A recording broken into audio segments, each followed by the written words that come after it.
جو بھی ہو، اکانومی کی ہم بات کر رہے ہیں یا عدالت کی ہم بات کر رہے ہیں، ساری کی ساری چیزیں جو ہیں وہ جڑی ہوئی ہیں سیاست کی اس فائنل کال سے. یہ اپنی جگہ اہمیت کی حامل ہے. 24 نومبر کو کیا سمجھتے کیا ہوگا؟ یہ تو کہنا بڑا مشکل ہے کہ 24 نومبر کو کیا ہوگا، مگر ظاہر ہے یہ ہر کال کو حتمی کال ہی کہا جاتا ہے. اور ایک چیز ہوتی ہے، دونوں طریقے ہوتے ہیں. ایک ہی ہوتی ہے کچھ عرصے بعد تھکاوٹ ہو جاتی ہے، ایک ہی ہوتی ہے کہ تھوڑے عرصے بعد امید لگ جاتی ہے. دونوں ہے. سب سے بڑا جو ڈیسیجن ہے اور مشکل فیصلہ ہے جو پی ٹی آئی کے لیے، وہ یہ ہے کہ کیا اگر وہ اس کو پرامن رکھتے ہیں، قانون کے مطابق چلتے ہیں، تو وہ پھر اس کا پریشر نہیں بنتا. اور اگر وہ پریشر کی طرف جاتے ہیں، بنانے کی طرف، اور یہ خدا نخواستہ کوئی نقص امن ہو جاتا ہے اور غیر قانونیت ہو جاتی ہے، کوئی جان و مال کا نقصان ہو جاتا ہے، تو پھر یہ خطرہ رہتا ہے، 9 مئی کا خطرہ ہو جاتا ہے. اور خدا نخواستہ وہی میں کہتا ہوں. تو اس لیے یہ ایک دونوں قسم کی آوازیں ہاکس اینڈ ڈوز کی آتی ہیں، آج بھی چل رہی ہیں. کہ کچھ لوگ کہتے ہیں، وہ جو پرانا طریقہ ہے کہ ایک آواز لگا رہا ہے کہ جدوجہد، دوسرا کہہ رہا ہے مصلحت مصلحت. سو ایک مصلحتی گروپ ہے جو کہہ رہا ہے کہ جناب قانون کے ہاتھ میں، قانون کو ہاتھ میں نہیں، بالکل دائرے میں رہنا ہے اور بالکل کچھ نہیں کرنا. دوسرا وہ کفن پوش گروپ ہے جس کی مطلب علی امین گنڈا پور صاحب جو ہے وہ کہتے رہتے کہ اس دفعہ کفن نکال کے نکلنا ہے. تو ان کا یہ ہے کہ پرابلم ان کی لیڈرشپ کی آتی رہی ہے. یہ ضرور ہے کہ پی ٹی آئی کے ورکر نے ہر دور میں پروو کیا ہے، پر کہیں نہ کہیں جو ان سے غلطیاں ہوتی رہی ہیں، کینسل ہونے کی یا وہ کرنے کی، پھر آپس کی لڑائی مار کٹائی نہیں ختم ہوتی. مگر اس دفعہ انہوں نے دیکھیں گے کیا اسٹریٹجی بنائی ہوئی ہے، کیسے وہ کرتے ہیں. مگر یہ ضرور ہے کہ یہ اس کی ٹائمنگ کا ابھی بہت فرق پڑ گیا ہے، کہ ورنہ تو وہ 2.5-3 سال سے یہ تمام ان کے زور کے باوجود جو ہے وہ یہ موجودہ سسٹم کو، نظام کو نہیں ہلا پائے. مگر فرق کیا ہے؟ فرق یہ ہے ایک کہ ان کے ساتھ جو میکسیمم ہو چکا ہے، اس کے آگے کیا ہونا ہے ایک ڈر ہے. دوسرا ڈر ختم ہو گیا ہے. دوسرا یہ ہے کہ انٹرنیشنلی ان کی ایک امید لگی ہوئی ہے کہ پتہ نہیں ابھی کوئی ٹرمپ صاحب آ گئے ہیں، اور ایک طبقہ ہے جو کہیں جا رہا ہے کہ جی کال آئے گی، اور اس کے میں مطلب مشاہد حسین سید جیسے جو لوگ بھی ہیں وہ اپنے تجزیے کی بنیاد پہ کہہ رہے ہیں کہ جناب ٹیلی فون آئے گا. دوسرا یہ ہے کہ یہاں پہ اگر اس دور میں اب اس دفعہ اگر غیر استحکام، عدم استحکام ہوتا ہے تو پھر مشکلات گورنمنٹ کے لیے کوئی یہ آسان کام نہیں ہے.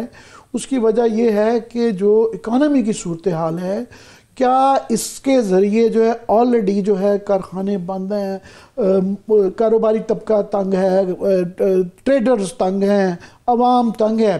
اور سب سے بڑا جو اس وقت مسئلہ چل رہا ہے، سب سے بڑا کرائسس جو ہے سماگ اور سیکورٹی کے علاوہ، وہ یہ ہے کہ آئی ایم ایف کی ٹیم یہاں 4 مہینے پہلے آ گئی ہے، اور وقت سے پہلے آ گئی ہے. اور اس کی وجہ یہ ہے کہ ہمارے جو ہم نے ان کے ساتھ شرائط رکھی تھی، وہ نہیں کہہ رہے ہیں کہ 4 مہینے انتظار کریں گے فیصلہ کریں گے. وہ کہہ رہے ہیں ہمیں ابھی سے ہی نظر آ رہا ہے کہ آپ شرائط جو ہے نا وہ پوری نہیں کر پا رہے، تو ہم 4 مہینے پہلے نہیں اس کا انتظار نہیں کریں گے، ہمیں ابھی بتائیں کہ آپ نے کرنا کیا ہے. اور اس کا مطلب یہ ہے کہ وہ اگر آئی ایم ایف پیچھے ہٹ جاتا ہے اور وہ کہتے ہیں کہ جناب آپ کو ٹرانش نہیں دیں گے، تو ہمارا دیوالیہ پن کا خطرہ منڈلا رہا ہے، وہ ٹلا نہیں ہے. اور یہ میں نہیں کہہ رہا، یہ اورنگزیب صاحب خوب انہوں نے 2-4 دن پہلے کہا ہے کہ جناب ہم نے جو تھی امید دلائی تھی ان کو کہ اتنے پیسے اکٹھے کر لیں گے، خاص طور پہ جو فورن پیمنٹ ہم نے کرنی ہے فورن ایکسچینج میں، اس میں $2.5 بلین کا گیپ ہے کہ ہمارے جو دوست ممالک ہیں وہ چین، سعودی عربیہ، یو اے ای، وہ جو رول اوورز تھے وہ $2.5 بلین کے نہیں ہو پائے. $1.5 بلین ہے جو کہ تیل کا ہمیں رعایت دیتے تھے سعودی عربیہ والے، وہ بھی نہیں دے رہے. تو ایک تو ہماری بیرونی یہ مسئلہ آیا ہوا ہے، دوسرا ہمارا آیا ہوا ہے کہ ہماری شارٹ فال جو اتنا بڑا 40% ٹیکسز بڑھا دیے تھے اور وہ نہیں پورے ہو پا رہے. اور یہ اب پہلے 190 ارب روپے کا فگر آ رہا تھا، ابھی کہہ رہے ہیں کہ دسمبر تک یہ فگر جو ہے 230 ارب روپے کی کمی ہے، شارٹ فال ہے. کہ جو کہ ٹیکسز کی نہیں ہے. ہاں. اور صوبوں سے بھی جو تھا کہ جناب وہ پنجاب خاص طور پہ خسارے میں بہت 160 ارب روپے کا خسارہ ہے. روز یہ لانے تختیاں کاٹ دیتے ہیں وہ کر دیتے ہیں, مگر اس کا نقصان یہ ہے کہ مرکزی حکومت ان کی اس وقت پھنسی ہوئی ہے اور وہ کہہ رہے ہیں کہ جناب ابھی ہمیں وفاق کی نہیں صوبوں کی بھی گارنٹیاں دیں. لیکن وہ پنجاب والے کہہ رہے ہیں کے پی سے وہاں سے سرپلس آ گیا ہے, اپنا صوبہ جو پنجاب ہے وہ سب سے زیادہ خسارے میں ٹاپ پہ جا رہا ہے. اب وہ یہ خسارے پورے کیسے کرنے ہیں یہ یہاں پہ آ کے, لیکن انہوں نے تو عامر صاحب آئی ایم ایف ٹیم کو کہا جی آپ اطمینان رکھیں, حقیقت میں ہم سرپلس کے اندر ہیں, کوئی خسارہ نہیں ہے, پنجاب گورنمنٹ کی طرف سے آئی ایم ایف کے سامنے چیزیں رکھی گئی ہیں. یہ جو ہے فکر نہ کریں, یہ کوئی محلے کی نانی دادی نہیں ہوتی ہے جس کو آپ کہیں جی سمجھا دیں. میں فگرز بات کر رہا ہوں جو ہم پیپر جو ہے 160 ارب روپے کا ان کا خسارہ ہے, ساتھ میں وہ کرنا کیسے ہے یہ مشکلات ہیں کہ اس کے آگے جو ہے زراعتی ٹیکس جو ہے صوبوں نے لگانا ہے. اب پنجاب کی حکومت جو ہے وہاں پہ یہ اتنی, وفاق کی بھی حکومت اتنی کمزور ہے کہ انہوں نے کہا جی ٹریڈر سے ہم جناب اتنے وہ کریں گے, وہ ہم ذکر کرتے رہتے ہیں 99.99% جو ہے وہ جو ٹارگٹ دیا گیا تھا ٹریڈرز پہ ٹیکس لگانے کا, یہ پیچھے ہٹ گئے, ان میں ہمت ہی نہیں ہے.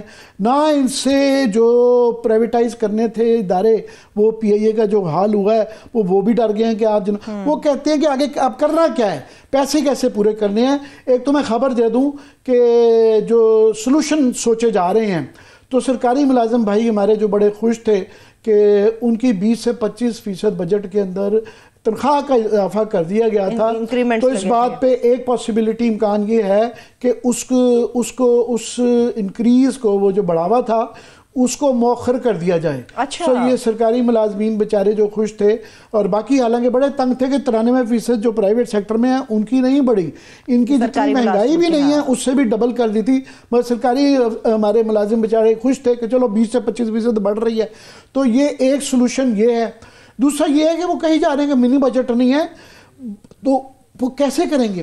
تو کریں گے یہ کہ پھر وہ جو بھی بجٹ کے علاوہ اگر آپ کسی طریقے سے بھی ٹیکسز لگاتے ہیں اسے منی بجٹ نہ کہیں, وہ منی بجٹ ہی ہوتا ہے. وہ اب کیا ہے یہ بتایا جا رہا ہے, ابھی چل رہی تھی خبر کہ 16 اکتوبر سے تیار ہو جائیں, 2.5 روپے فی لیٹر جو ہے پیٹرول بھی بڑھ رہا ہے, پہلے بھی 1-2 دفعہ بڑھ چکا ہے. اس کے بعد جو ہے گیس آ نہیں رہی اور اس کا بھی پیسے کنٹینیوسلی بڑھتے جا رہے ہیں, لوڈ شیڈنگ آلریڈی چل رہی ہے. پھر جو ہے بجلی کے وہ ہیں, اس کے ساتھ جڑی ہوئی ہے کہ کیپٹیو پاور پلانٹس کو بھی وہ کہہ رہے ہیں ان کی گیس بھی بند کر دیں گے. کاروبار پہلے نہیں چل رہا, بے روزگاری پہلے بڑھ رہی ہے اور مزید کاروبار بھی نہیں چلے گا. تو یہ سارا ایک ویشس سائیکل ہے کہ اگر امپلیمنٹ نہیں کرتے, اگر آئی ایم ایف کی نہیں سنتے تو دیوالیہ ہوتے ہیں, اگر ان کی سنتے ہیں تو پھر یہ پی ٹی آئی کی ضرورت ہی نہیں ہے. لوگ یہ اسموگ سے مہنگائی سے اتنے تنگ ہیں کہ وہ ویسے ہی گلے پڑنے کو تیار ہوئے میں ہیں.